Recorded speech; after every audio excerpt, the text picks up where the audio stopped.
कहाँ जाती है वो रिकवरी? किस पर कौन लेता है? अरे वो दे दूंगा तुमको। तुम्हारे कर्मचारी पैसे लेके जाते हो क्या? भगवान देगा।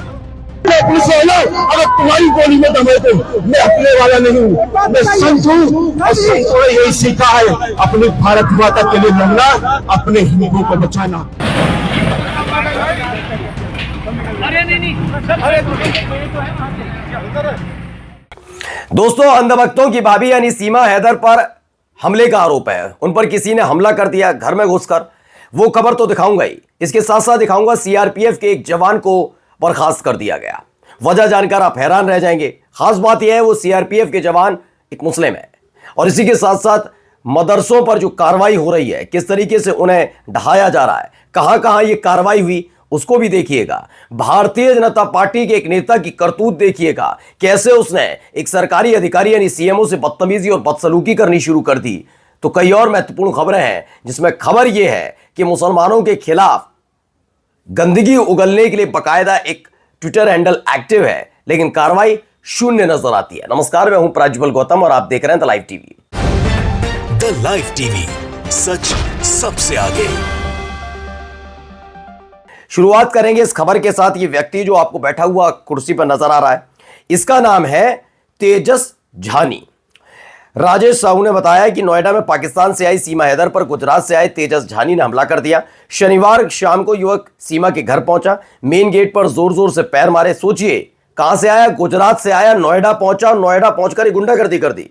फिर अंदर घुसते ही सीमा का गला दबाने लगा। इस दौरान उसने सीमा को 3-4 थप्पड़ भी जड़ दिए। घटना से सीमा हैदर घबरा गई और शोर मचा दिया। शोर सुनते ही उनके परिजन मौके पर पहुंचे। हमलावर युवक को पकड़कर उसकी पिटाई शुरू कर दी। तो ये रामराज वाली सरकार है, जहां पर किसी भी महिला पर हमला हो जाता है। किस्सा कहां से? गुजरात से आता है वो व्यक्ति, नोएडा पहुंचता है, उत्तर प्रदेश के नोएडा, एक घर में पहुंचता है, वहां जाकर महिला से बदतमीजी बदसलूकी कर देता। अभी फिलहाल ये निकल कर नहीं आया इसकी क्या वजह रही। ये मानसिक रूप से पीड़ित बताया जाएगा, हो सकता है आगे जाकर यही होता है। अब आइए एक महत्वपूर्ण और खबर, एबीपी न्यूज की खबर है। सीआरपीएफ के एक जवान है मुनीर अहमद, नाम से आप पहचाने गए होंगे। मुनीर अहमद यानी मुसलमान को पाकिस्तानी महिला से शादी की बात छिपाने की वजह से बर्खास्त कर दिया गया है। एक अधिकारी ने मुनीर की इस हरकत को राष्ट्रीय सुरक्षा के लिए हानिकारक बताया। इसी साल मार्च के महीने में मुनीर ने मिनल खान नाम की पाकिस्तानी महिला से निकाह किया था। और अब इसी को सचिन गुप्ता ने बताया। ये हैं जम्मू कश्मीर निवासी सीआरपीएफ के जवान मुनीर अहमद।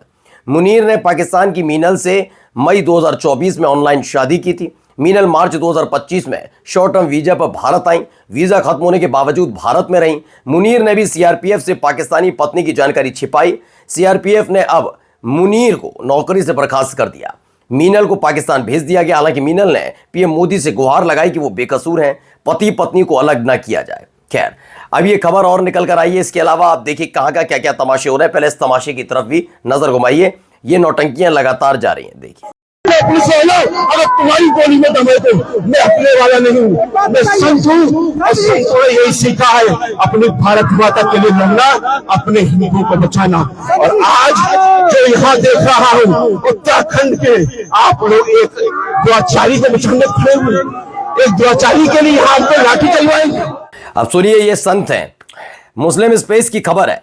उत्तराखंड मुस्लिम आरोपी द्वारा कथित रेप के विरोध में नैनीताल में जुमे की नमाज के वक्त मस्जिद को तोड़ने पहुंचे हिंदूवादी गुरु। अब आप समझिए हो क्या रहा है। मैंने आपको एक खबर दिखाई थी, उस खबर को लेकर लगातार मैं फिर कहता हूं, किसी भी धर्म का व्यक्ति, फिलहाल अभी उस्मान आरोपी है, आरोपी से अगर वो दोषी साबित होता है तो यकीन मानकर चलिए, मैं पूरी जिम्मेदारी के साथ अपने चैनल में कहता हूं, मैं अपने व्यूअर्स को भी जानता हूं, किसी दरिंदे के साथ खड़े नहीं हो सकते। 12 साल की बच्ची के साथ हुए रेप के मामले में कोई भी धर्म का व्यक्ति हो, उसका धर्म का व्यक्ति खड़ा नहीं हो सकता। ना मुसलमान, ना हिंदू, ना सिख, ना ईसाई। ये मैं जानता हूं, क्योंकि उनके अपने भी परिवार है, हमारे अपने भी परिवार है, हमारे घर में भी बच्चियां हैं।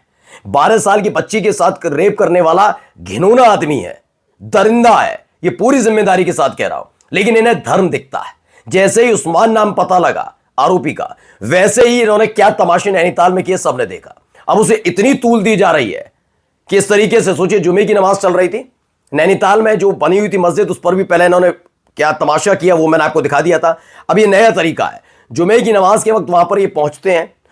मैं खुलकर कहता हूं, चाहे वो धार्मिक गुरु है, कोई मैं नहीं जानता इनको, लेकिन ये गुंडा ही है। जब आप सीधे सीधे कानून व्यवस्था को अपने हाथ में लेंगे और धर्म के आधार पर गंदगी फैलाने का काम करेंगे तो आप गुंडे हैं, मवाली हैं, चाहे आप कितना ही संत का चूल्हा उड़कर बैठ जाए।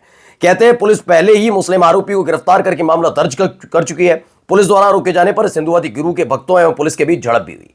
कहते हैं कि गोली मारना मार दी। सोचिए ये व्यक्ति हैं, ये कह रहे हैं मैं गुरु हूं, बिल्कुल धार्मिक। अगर आप हैं तो आपको पुराणों की जानकारी देनी चाहिए, आपको धर्म के बारे में बताना चाहिए। ये जो आप कर रहे हैं ना, इसे तमाशा कहते हैं। और ये तमाशा किसके इशारे पर किया जा रहा है, किसी छिपा हुआ नहीं है।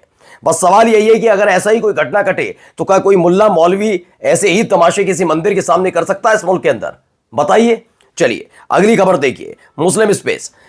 उत्तर प्रदेश नेपाल बॉर्डर से सटे बलरामपुर, सिद्धार्थनगर, श्रावस्ती, पीलीभीत और महाराजगंज जिलों में कथित अवैध मदरसे, मजार, धार्मिक स्थलों पर सरकार की कार्रवाई। श्रावस्ती में 68 और बलरामपुर में 16 अवैध मदरसे सील किए। महाराजगंज में 32, सिद्धार्थनगर में 21 अवैध मदरसे से अवैध कब्जे हटाए गए। ये देखिए तस्वीरें भी निकलकर सामने आई है।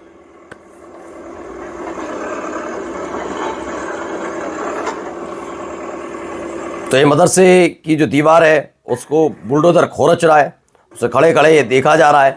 वहां देखिए यहां पर सील की कार्रवाई भी चल रही। देखिए ये अधिकारी वहां पर पहुंचे और सील किए जा रहे हैं, इन्हें अवैध बताया गया और उसके बाद इन्हें सील कर दिया गया है।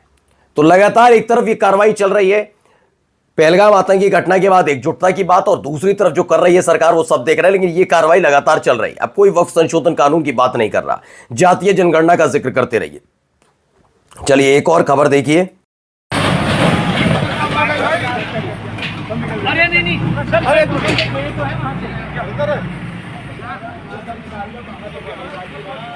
तो ये खबर था मुस्लिम की निकल कर आई, जहां पर उत्तराखंड ऊधम सिंह नगर के रुद्रपुर में और कुरैया गांव में 3 मई को मदरसे को अवैध बताते हुए प्रशासन ने चलाया बुलडोजर। इसके लिए उन्होंने मदरसे को सरकारी जमीन पर बने होने का हवाला दिया।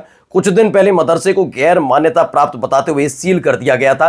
पहले सील की कार्रवाई की गई और उसके बाद इस मदरसे को तोड़ दिया गया, गिरा दिया गया। अवैध बताते हुए प्रशासन ने इस पर बुलडोजर चला दिया। अब आप समझिए किस तरीके से काम हो रहे हैं। जहां एक तरफ राष्ट्रीय सुरक्षा का हवाला देकर देश एकजुट है, वहीं दूसरी तरफ सोचिए उससे पहले 22 तारीख को जो हमला हुआ उससे पहले क्या मामला चल रहा था देश में, क्या चल रहा था सोचिए, जरा दिमाग पर जोर डालिएगा। सब वक्फ संशोधन कानून का जिक्र कर रहे थे, सुप्रीम कोर्ट के हवाला दे रहे थे। सुप्रीम कोर्ट का आदेश था, 5 मई तक का वक्त दिया था। 5 मई तक आप जो वक्फ का स्टेटस है उसमें कोई बदलाव नहीं होगा, तमाम चीजें हैं। लेकिन दूसरी तरफ कार्रवाई लगातार चल रही है।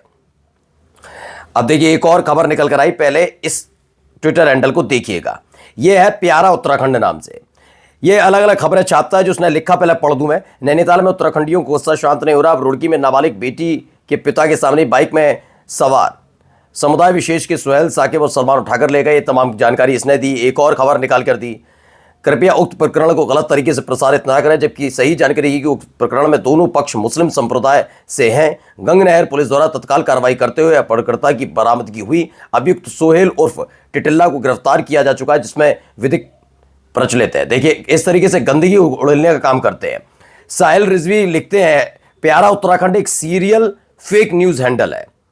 Hello Uttarakhand police, Ashok Kumar IPS, Haridwar police. ये प्यारा उत्तराखंड नाम का हैंडल उत्तराखंड और मुसलमानों को लेकर आए दिन फर्जी खबरें फैला रहा है, और ये खोलकर किया जा रहा है कि कोई इसे रोकने वाला नहीं है। इसकी अलग अलग खबरें, अलग अलग चीजें देखिए। और भी नीचे साहिल कुरैशी ने इसमें जो उसका ट्रेल था उसमें बताया है कैसे झूठी खबर फैलाई गई। ये भी है एक अलीगढ़ मुस्लिम यूनिवर्सिटी में पढ़े ये वकील डॉक्टर कार्तिकेय रे गुप्ता हैं, जो उस 75 साल के मोहम्मद उस्मान का वकील है, जिसने नैनीताल की 12 साल की हिंदू बेटी के साथ दुष्कर्म किया और जिसका घर टूटने पहले कोर्ट से रोक लगवा दिया। ये अलग अलग खबरें ये प्रसारित करता है। और देखिए ये इसमें साल को इससे पहले ये व्यक्ति माननीय हाईकोर्ट के जज कार्तिकेय हरिगुप्ता को भी हिंदू विरोधी और कांग्रेस से जोड़कर दिखाने की कोशिश की थी इसने। ये गंदगी फैला रहा, लेकिन कार्रवाई हो रही है। वैसे भी क्यों होगी, अब तो अदालतों के लिए, जज के लिए, किसी के लिए भी कोई कीचड़ उछालने का काम कर सकता है। जब सत्ताधारी सांसद कर सकते हैं और कार्रवाई ना हो तो ये भी कर ही सकते हैं। इनका क्या लेना देना, है तो दिखने वाले व्यक्ति भी नहीं है। जहां से इनका ट्विटर हैंडल ब्लॉक कर दिया जाएगा। अब देखिए यहाँ तमाशा।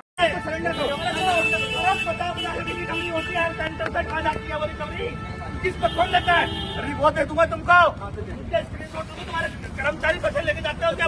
कौन देगा? पैसे कौन है? कमान कौन लेता पैसे? हमसे पूछो। तुम देखो तो 40,000 में सेंटर में कुछ लेकर महीने में जाते हैं नहीं, क्या मतलब है? क्यों नहीं पता तुमको? क्यों नहीं पता? तो ये नरेंद्र प्रताप है, उन्होंने लिखा है अमरोहा के भाजपा नेता पिंटू भाटी एक अवैध अल्ट्रासाउंड सेंटर चलाते हैं। जिले के सीएमओ ने कल उनका अल्ट्रासाउंड सेंटर सील कर दिया। भाजपा नेता इस पर बिगड़ गए, उन्होंने सीएमओ का रास्ता रोक लिया, उन्हें गाड़ी में नहीं बैठने दिया। पिंटू भाटी बता रहे हैं कि इस अल्ट्रासाउंड सेंटर के संचालन के लिए सीएमओ ऑफिस हर महीने 50,000 रुपए वसूल करता था। जिले में ऐसे बहुत से अल्ट्रासाउंड सेंटर और पैथोलॉजी चल रही हैं। पिंटू कह रहे हैं मेरा अल्ट्रासाउंड सेंटर खोलो, नहीं तो यही गाड़ी के आगे लेट कर सुसाइड कर लूंगा। सोचिए, खुल्लम खुल्ला एक काम हो रहा है। इसी खबर को भारत समाचार ने भी बताया है। सीएम और बीजेपी नेता पिंटू भाटी के बीच अल्ट्रासाउंड सेंटर को लेकर नोकझोंक हुई। अवैध अल्ट्रासाउंड सेंटर्स पर छापेमारी करने पहुंचे थे सीएमओ ने बीजेपी नेता के सेंटर को सील किया। नेता ने जताया विरोध। पिंटू भाटी बोले 50,000 महीना जा रहा है, फिर भी सेंटर सील। चेतावनी देते हुए कहा कि सभी सेंटर सील करो या मेरा खोलो। हसनपुर तहसील क्षेत्र का यह मामला है। अब जाते हैं एक महत्वपूर्ण खबर और एबीपी न्यूज की खबर है। दिल्ली में आ गई है बीजेपी की सरकार। रेखा गुप्ता मुख्यमंत्री। कितना विकास हुआ सबने देख ही लिया। पार्क जहां पर दिल्ली वासी खुली हवा में सांस लेने जॉगिंग करने जाते हैं, वहां पर एंट्री फीस लगा दी। पानी, बिजली, तमाम चीज़ों को लेकर सबको पता ही है। अब इन सब के अलावा एक चीज़ और आई है जो आने वाले दिनों में व्यापारियों के लिए बड़ा मुसीबत का सबब शायद बन सकती है। क्या कह रही है पहले पढ़िए। रेखा गुप्ता ने कहा कि चांदनी चौक और सदर बाजार जैसे पुराने भीड़ भाड़ वाले बाजारों को नए स्थानों पर ट्रांसफर करने की जरूरत है। उन्होंने कहा कि शहर में कारोबार को बढ़ावा देने और व्यापारी समुदाय को राहत देने के लिए ऐसा करना जरूरी है। जरूरत बहुत है। यमुना साफ नहीं हो पा रही जिसके नाम पर ये आए थे। पहले सारी चीजें कर लीजिए आप। नमस्कार।